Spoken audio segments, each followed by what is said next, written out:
বছর 2-3 আগের একটা ঘটনার কথা হঠাৎ করে মনে পড়ে গেল। আপনাদেরও নিশ্চয়ই মনে আছে, ওই যে একবার ফেসবুকে তরমুজ বর্জনের একটা আন্দোলন, একটা হাওয়া যে তৈরি হয়েছিল। তরমুজ একটা ফল, মৌসুমী ফল, এবং সেটা সবসময়ই পিস হিসেবে বিক্রি হয়েছে। বিক্রেতারা, ব্যবসায়ীরা বেশি মুনাফার লোভে সেটাকে কেজি হিসেবে বিক্রি করা শুরু করলেন। অতএব ভোক্তারা, ক্রেতারা, আমরা এই তরমুজটা কিনবো না, খাবো না।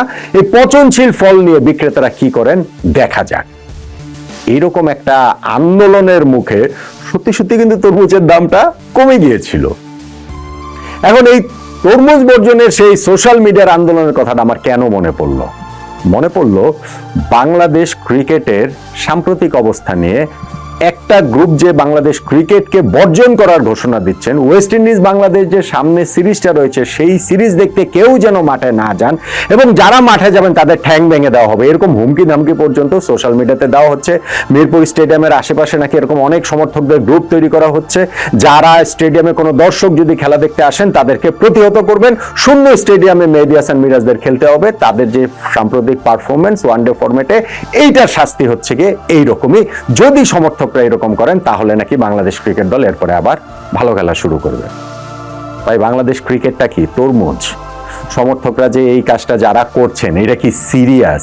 এইটা আবার দেখলাম আমি মেইন স্ট্রিম কিছু মিডিয়া ওইটা আবার প্রমোটও করছেন। সিরিয়াসলি বাংলাদেশের এই মানুষ অনেকবার, অনেকভাবে, অনেক কিছুতে প্রতারিত হয়েছে, ঠকেছে। এইটাও কি অন্য কোনো প্রতারণার অংশ কিনা? কোনো একটা ফাঁদে কি আপনারা পড়ে যাচ্ছেন কিনা? আপনাদের আবেগটাকে নিয়ে এখানে খেলা করা হচ্ছে কিনা মনে রাখবেন, ভেবে দেখবেন। অবশ্যই বাংলাদেশ ওয়েস্ট ইন্ডিজ সিরিজ আপনারা মাঠে গিয়ে খেলা দেখবেন।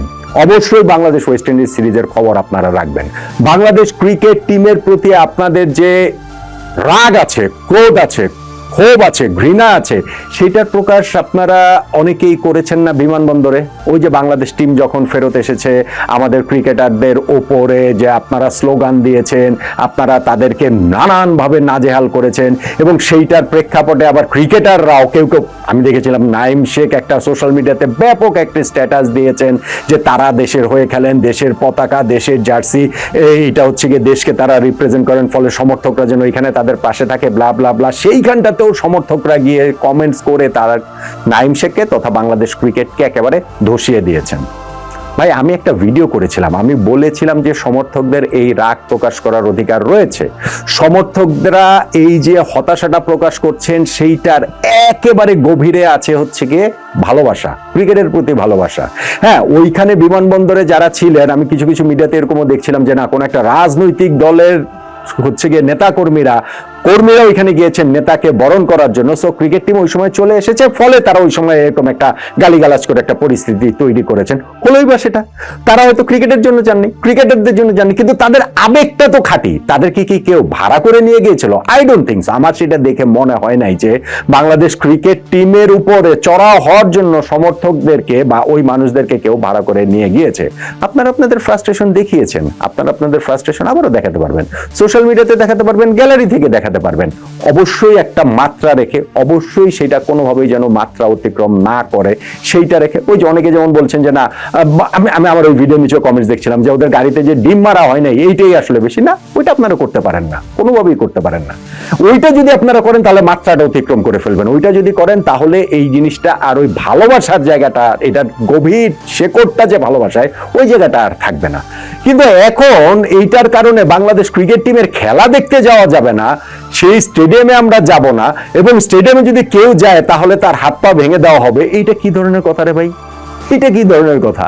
আমাদের আজকে যদি স্টেডিয়ামে কেউ খেলা দেখতে না যান, আপনার ধারণা আমাদের ক্রিকেটারদের মধ্যে, আমাদের ক্রিকেট টিমের মধ্যে, আমাদের ক্রিকেট বোর্ডের মধ্যে, আমাদের সিলেকশন প্যানেলের মধ্যে ওই রিয়েলাইজেশনের জায়গাটা তৈরি হয়ে যাবে অল অফ এ সাডেন, এবং তারা হঠাৎ করে তাদের 100%-এর জায়গায় 1000% কমিটমেন্ট নিয়ে ঝাঁপিয়ে পড়বে? না, সমর্থকরা বাংলাদেশ ক্রিকেটের খুবই গুরুত্বপূর্ণ অংশ, আমার দৃষ্টিতে সবচেয়ে গুরুত্বপূর্ণ অংশ। বাংলাদেশ যখন টেস্ট স্ট্যাটাস পেয়েছে, ওয়ানডে স্ট্যাটাস পেয়েছে, আমাদের ক্রিকেট, আমাদের ক্রিকেটার, আমাদের ক্রিকেট বোর্ড, আমাদের ক্রিকেটের ইনফ্রাস্ট্রাকচার কোনো কিছুই তৈরি ছিল না। না, শুধুমাত্র তৈরি ছিলেন সমর্থকরা। এবং সমর্থকদের এই ভালোবাসা আমাদের ক্রিকেটের প্রাণ। সেই সমর্থকরা দলের খারাপ পারফরমেন্সে এমনিতে মুখ ফিরিয়ে নিতে পারেন, ইন্টারেস্টের জায়গাটা কমে যেতে পারে, তাদের রাক্ষোভের জায়গাটা তারা আসলে দেখাতে পারেন। কিন্তু ন্যাশনাল টিমের খেলা আমরা দেখতে যাব না, এবং খেলা যদি কেউ দেখতে যায় তাহলে তারও খবর আছে, এটা ভাই বাড়াবাড়ি, এটা হয় না, এটা হতে পারে না। এবং আমি আপনাদেরকে বলছি যে এইটা একটা বড় চক্রান্তের অংশ কিনা, আপনারা কি আপনাদের আবেগ দিয়ে আবারও প্রতারিত হচ্ছেন কিনা, আপনাদের আবেগ নিয়ে খেলে কেউ আপনাদের, কেউ বা কারা, কোনো গোষ্ঠী আপনাদের প্রতারিত করছে কিনা, সেটাও ভেবে দেখেন। দেখেন, বাংলাদেশের ফুটবলের একটা এখন পুনরুজ্জীবনের সময়। আমাদের এখানে হামজা চৌধুরী, সৌমিত সোম, ফাহমিদুলরা আসার কারণে ফুটবল নিয়ে আমাদের ইন্টারেস্টটা অনেক বেড়েছে, কিন্তু সেই ইন্টারেস্টটা আমার দৃষ্টিতে অনেকটা ফাঁপা ইন্টারেস্ট। ফুটবল খেলার প্যাটার্নটাই এরকম যে সেইখানটাতে আপনি যদি ক্লাব ফুটবল রিভাইভ না করে শুধুমাত্র ন্যাশনাল টিম সারা বছরে 5টা-7টা ম্যাচ খেলবে, 8টা-10টা ম্যাচ খেলবে, সেইটা দিয়ে ফুটবলের পুনর্জাগরণ সম্ভব না, হতে পারে না, ফুল স্টপ। সেই ফুটবল এবং ক্রিকেটকে কি মুখোমুখি দাঁড় করানোর চেষ্টা করছেন? ফুটবল সমর্থক ক্রিকেট সমর্থকদের মুখোমুখি দাঁড় করানোর চেষ্টা করছেন। আমার মনে হয় যারা খেলা ভালোবাসেন তারা ফুটবল ভালোবাসেন, তারা ক্রিকেটও ভালোবাসেন। যারা ক্রিকেট ভালোবাসেন তারা ফুটবলও ভালোবাসেন, যারা ফুটবল ভালোবাসেন তারা ক্রিকেটও ভালোবাসেন। এই দুইয়ের মাঝখানে তো কোনো বিদ্বেষ নেই, এই দুইয়ের মাঝখানে তো কোনো লড়াই নেই। এই লড়াইয়ের আবহটা, ক্ষেত্রটা কি কেউ কেউ প্রস্তুত করার চেষ্টা করছে যেন বাংলাদেশের ক্রিকেটটা নিচু থেকে আরো নিচু দিকে চলে যায়? কেউ কিংবা কারা কিংবা কোনো গোষ্ঠীকে এইটা চেষ্টাটা করছেন যে যেন ক্রিকেট থেকে মুখ ফিরিয়ে নেওয়া মানে হচ্ছে গিয়ে ওভারঅল খেলাধুলো থেকে মুখ ফিরিয়ে নেওয়া। কেননা ফুটবলের ওই আবেগটা, যেটা আমি বললাম ন্যাশনাল টিম কেন্দ্রিক, খুবই ক্ষণস্থায়ী, খুবই মাঝে মাঝে আসবে, 2 মাস 3 মাস পর পর আসবে। কিন্তু ক্রিকেটটা যেহেতু আমাদের প্রতিনিয়ত এর মধ্যে থাকতে হয়, আমরা থাকছি, সো ক্রিকেট বিমুখ যদি করা যায় তাহলে বাংলাদেশের এই মানুষদেরকে স্পোর্টস বিমুখ করা যাবে। বাংলাদেশের মানুষ স্পোর্টসের প্রতি আগ্রহী না থাকুক, বাংলাদেশের মানুষ স্পোর্টস খেলতে দিতে তাদের ছেলে মেয়েদেরকে উৎসাহিত না করুক, এইটা যে কিংবা যারা কিংবা যেই গোষ্ঠী চায়, আপনারা কি তাদের ইন্ধনে, তাদের ফাঁদেই পড়ে যাচ্ছেন কিনা ভেবে দেখবেন।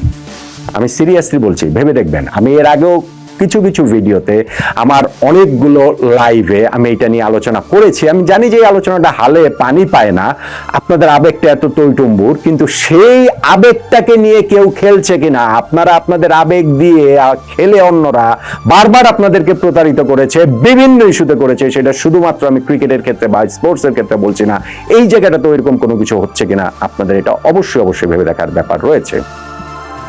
বাংলাদেশের ক্রিকেট সমর্থকরা আমাদের ক্রিকেটের প্রাণ। তারা ক্রিকেটারদের প্রতি যেই রাগ ক্ষোভটা এখন দেখিয়েছেন, দেখাচ্ছেন সোশ্যাল মিডিয়াতে কিংবা বিমানবন্দরে, স্টেডিয়ামে এসেও সেটা দেখান। আমি সিরিয়াসলি বলছি, স্টেডিয়ামে এসেও সেটা দেখান, মাত্রা রেখে, মাত্রা যেন অতিক্রম না করে। কিন্তু আমি ক্রিকেট খেলা দেখবই না, দেখতে যাবই না, কেউ যেন ক্রিকেট খেলা না দেখতে যায় সেইটার পক্ষে আমি প্রচারণা চালাবো। এবং কেউ যদি খেলা দেখতে যান তাহলে তাদের পিটিয়ে হাত পা ভেঙে দেওয়া হবে। এবং কিছু কিছু মিডিয়াও এই কিছু কোনো কিছু না বুঝে এগুলার পক্ষে আসলে এক ধরনের একটা প্রচারণা চালাচ্ছে। অ্যামেজিং, আমার কাছে এটা খুবই বিস্ময়কর লাগে। এবং আমি মনে করি যে সত্যি সত্যি গিয়ে ক্রিকেট সমর্থকরা ক্রিকেটারদের প্রতি যে রাগ দেখেছেন, আমি বিশ্বাস করি, আমি একদম মনের গভীর থেকে বিশ্বাস করি তাদের ওই রাগ দেখানোর শেকড়টা ছিল ভালোবাসায়। এবং সেই ভালোবাসা নিয়ে অবশ্যই অবশ্যই তারা ক্রিকেট টিমের সাথে থাকবেন, ক্রিকেট টিমের পাশে থাকবেন, ক্রিকেট টিমের সমালোচনা করবেন, তুমুল সমালোচনা করবেন। আমি তুমুল সমালোচনা করি, সব সময় করি, খারাপ করলে আবারও করব। আবার তাদেরকে ছেড়ে দিয়ে নয়, এই ক্রিকেট টিম আমাদেরই টিম, এই দলটা আমাদেরই দল, এই বাংলাদেশ আমাদেরই বাংলাদেশ। ক্রিকেট থেকে তথা খেলাধুলা থেকে এই জাতিটাকে বিচ্যুত করতে চাওয়া কোনো দল, গোষ্ঠী, গ্রুপ, কেউ কি আসলে আপনাদের আবেগ নিয়ে খেলছে কিনা এই বিষয়ে আপনারা সবাই সতর্ক থাকবেন। আমি স্বনির্বন্ধ সেই অনুরোধটা করছি। এবং আমি মনে করি যে অবশ্যই অবশ্যই ওয়েস্ট ইন্ডিজের বিপক্ষে এই সিরিজটাকে মাঠে এসে আপনারা মাঠে আসবেন, মাঠে এসে খেলা দেখবেন। যদি কেউ সেইখানটাতে আসতে বাধা দেয়, আপনারা ওই জায়গাটাতে ওই সকল বাধা উপেক্ষা করে মাঠে আসবেন। ক্রিকেট বাংলাদেশ ক্রিকেটের সাথে থাকবেন, পাশে থাকবেন। এই ক্রিকেট যদি ভেসে যায় তাহলে বাংলাদেশের অনেক কিছুই আসলে ভেসে যাবে। সেটা আমরা এখন বুঝতে না পারলেও ভবিষ্যতে বুঝতে পারবো বলেই আমার আশঙ্কার জায়গাটা রয়েছে। কিন্তু শেষ পর্যন্ত গিয়ে ক্রিকেটের সমর্থকদের প্রতি, ক্রিকেটের একেবারে নিবিষ্ট সমর্থক দর্শকদের প্রতি আমার সেই আস্থা, আমার সেই বিশ্বাসের জায়গাটা অবশ্যই রয়েছে যে তারা যতই রাগ দেখান, ক্ষোভ দেখান, হতাশা দেখান, এই ক্রিকেটের পাশে, এই ক্রিকেটারদের পাশে তারা শেষ পর্যন্ত থাকবেন, অবশ্যই অবশ্যই থাকবেন।